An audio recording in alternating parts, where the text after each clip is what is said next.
Hello, my name's Samanize, and welcome to another Samanize video. Today, we're talking about GDKP rating in World of Warcraft Classic. I'm sure you've seen plenty of other videos on YouTube professing how GDKP is ruining the game, and GDKP is equivalent to just doing real money transactions, and generally just GDKP bad seems to be the popular opinion. This is not another one of those videos. I think GDKP is one of the best things to happen to Classic, and its emergent player behavior. The previous loot system sucked, GDKP is a clearly better system, so now GDKP rating is popular. I'm happy that GDKP rating is popular in Classic because I think the benefits outweigh the downsides. Today, I'm going to talk about why GDKP raids are good, why they are bad, and finally about how to fix the problems or maybe create a better loot system than GDKP. Now, if you've been living under a rock the past 4 years, you might not know what a GDKP raid is. It's very simple, and the very simple rules lead to some very good things. When an item drops, it's auctioned off to the highest gold bidder. The bidder pays the loot master, gets the item, and the gold from all winning bids is put into a collective pot. At the end of the raid, the gold pot is distributed to all participants. Sometimes it'll be a perfectly even split, but often there are larger shares given to people who take on essential and important roles like tanking, raid organizing, or loot mastering. That's it. So let's talk about why this is such a good system. First and foremost, in my mind, when you attend a GDKP raid, you know you're going to walk away from that raid with something valuable for your time. This is a really big deal to me, and I would bet it's a big deal to many other players. I don't need my 4-year degree in mathematics to know that when I select 2 different soft reserves in an Ulduar raid, my odds of even seeing either of them drop are low, and even if they do drop, my chance to then also win the role is even lower. I go into a soft reserve raid expecting nothing but a repair bill. I go into a GDKP raid knowing I'm going to either walk out with a fat sack of coins to spend on gear next week, some upgrades for my character, or both. And the consumes, enchants, and repairs are easily covered, so I don't have to worry about that. In a GDKP raid, the gold that is split amongst the players isn't distributed until the raid is over. That creates a massive incentive for all participants to stay until the end of the raid. Gone are the days of your tank leaving after 4 horsemen is dead and they lost the role on Broken Promise tanking sword, and then you have to replace them mid-raid. You might be surprised how much less often someone's cat catches on fire, someone randomly disconnects without saying anything, or someone gets into an argument about something stupid and leaves in a GDKP raid compared to a main spec over off spec roles raid. Raid wipe because someone made a mistake? Well, people are going to think twice about leaving the raid, knowing they're leaving behind a few thousand gold. They'll be much more likely to stick it out, buff up, and try again. With gold being both a reward for participating in the raid and a currency to get items in the raid, there's a valuable reward for doing the raid even for geared and experienced players who barely need any actual loot drops from that raid. They can save this gold for the next phase of content, they can spend it on quickly gearing up alts in other GDKP runs, or save it up to have a good shot at winning that last item they need. A main spec over off spec or soft reserve system with terrible odds of seeing anything worthwhile for your time has little or no reward incentive for a geared or experienced player to attend. Unsurprisingly, the lack of incentive in those runs and existence of GDKP that does provide an incentive has a drastic effect on the average player quality found in each type of run. Because GDKP can provide a reason for geared and experienced players to attend, they have many more geared and experienced players attending. It's very simple. There are fewer wipes, less wasted time from people not paying attention, and less need to explain mechanics over and over. So we know why GDKP raids are great. There are very obvious benefits to a GDKP loot system compared to a main spec over off spec or soft reserve loot system. I'm not comparing GDKP to things like EPGP or Loot Council because those are systems that really only work within a committed guild of the same roster each week. GDKP can function without needing to commit to a run every single week. You're out 1 week, no problem. Attend a different GDKP that week or skip the week and come back next week. Your points are transferable, unlike the rapport you build up with your teammates in a loot council system or the EPGP points you accumulate in that system. Let's get to the bad. The elephant in the room, the thing that all of you watching know, players can acquire gold outside of a GDKP raid, then bring that gold to the raid and have much more buying power than other players, getting more loot for themselves. This breaks the fairness of the loot system for the items. Players with more available gold will generally acquire more items. A good loot system should be fair for the participants, so this aspect of GDKP I view as a negative. Some people would argue that this would be okay as long as the person actually farmed that gold in-game.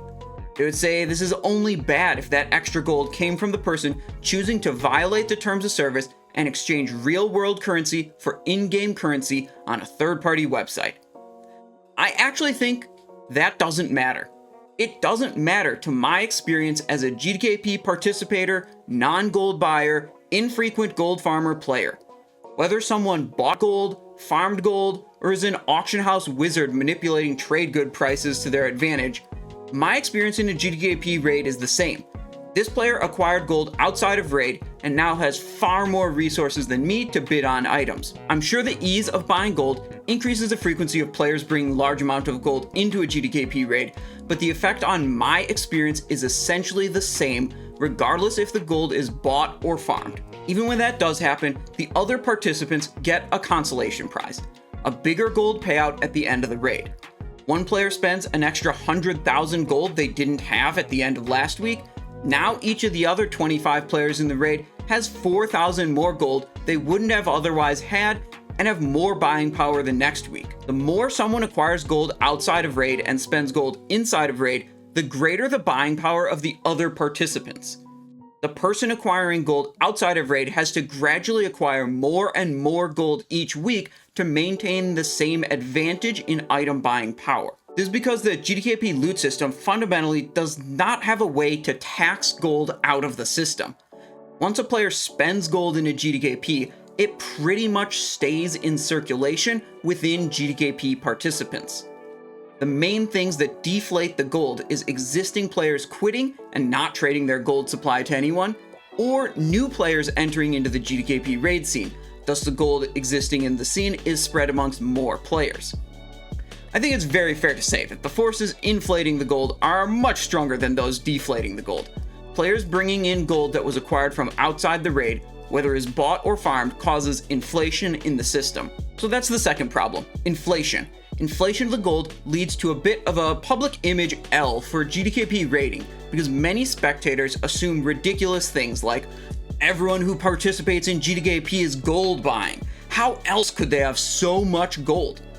Well, a regular non-terms of service violator player who participates in GDKP will just have huge amounts of gold from those inflated payouts from the inflated gold in the system, and most viewers won't understand that and assume illicit behavior. Obviously, with more frequent injection of gold into the system, it will inflate faster, but let's not pretend like we'd be trading in hundreds of gold if no one ever broke terms of service.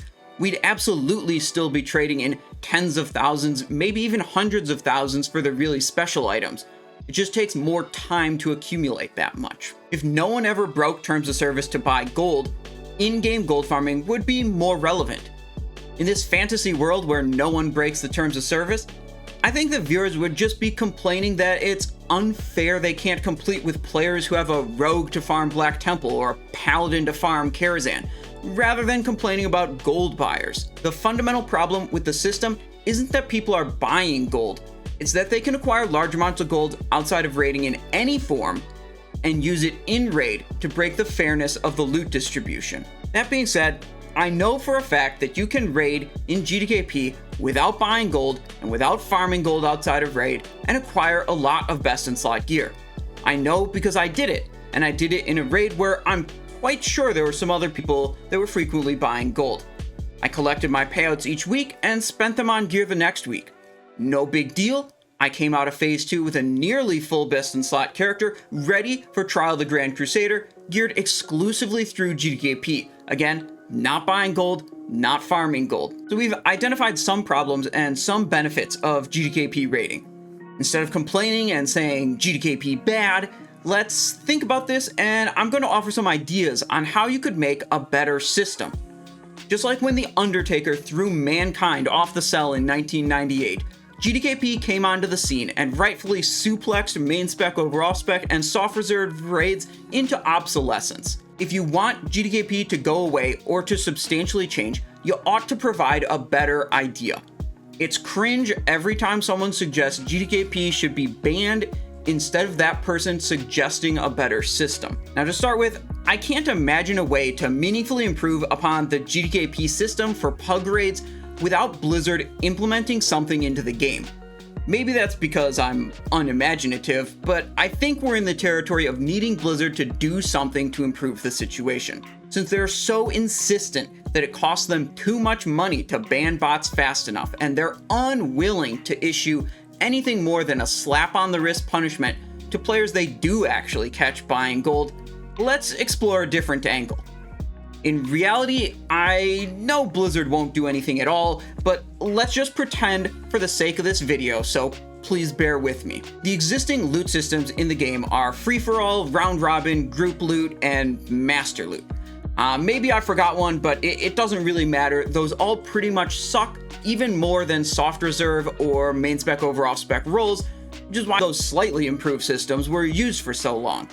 I want a new system, and I want to call it the auction loot option. It would have a little box with a countdown timer similar to how loot pops up with group loot, a display for current bid, current highest bidder name, and a button to allow the player to bid more and become the current highest bidder that maybe grays out if they don't have enough currency.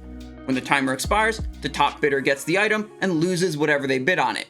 Not too hard. It's pretty clear if we had players bid gold, we'd run into the same problems we do with the current GDKP raids, so we don't want that.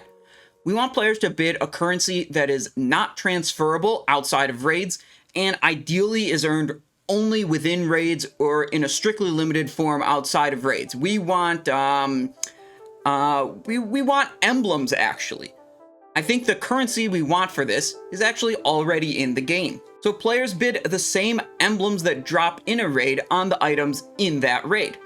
Should you delete the emblems from the winning bids? Well, that would instantly solve the inflation problem, but it would also be kind of cringe when someone just raids in their guild for 10 weeks, has 500 emblems, and shows up to 1 or 2 emblem auction raids to scoop up a death's verdict, and no one that in that group has anything to show for it. If the emblems were distributed at the end like the gold in a GDKP, it would be fine, because then everyone else gets more emblems for that one person coming in and spending a whole bunch. I think the natural reset of emblems that occurs each phase with the release of a new emblem type for the new raid is probably enough to curtail the inflation problem. I think the incentive for geared and experienced players is not quite as strong as the GDKP system.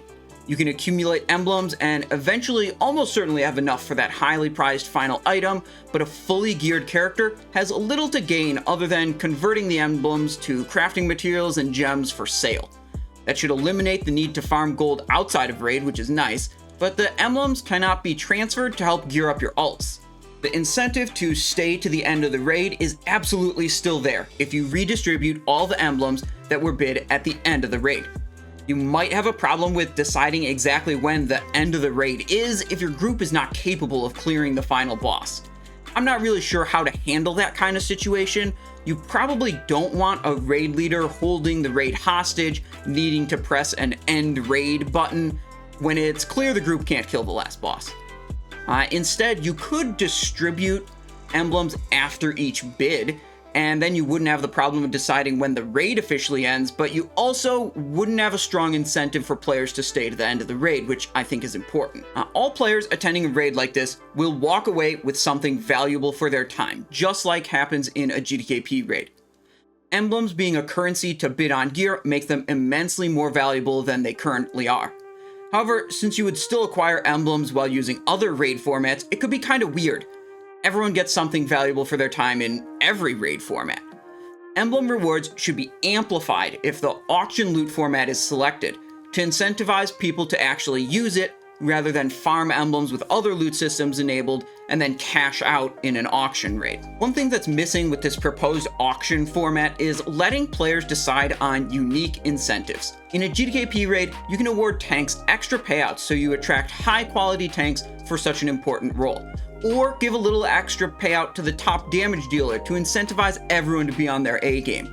You can award the organizer a little, or in some cases a lot, extra because, let's face it, organizing a raid is a lot of work. In my imagination, this emblem auction system works pretty similar to a GDKP system. Basically, it's like an old DKP system, but with points that are not tied to one single raid group. Some of the benefits are not quite as strong as a GDKP system, but it does cut out the possibility of players acquiring large amounts of currency outside of raid.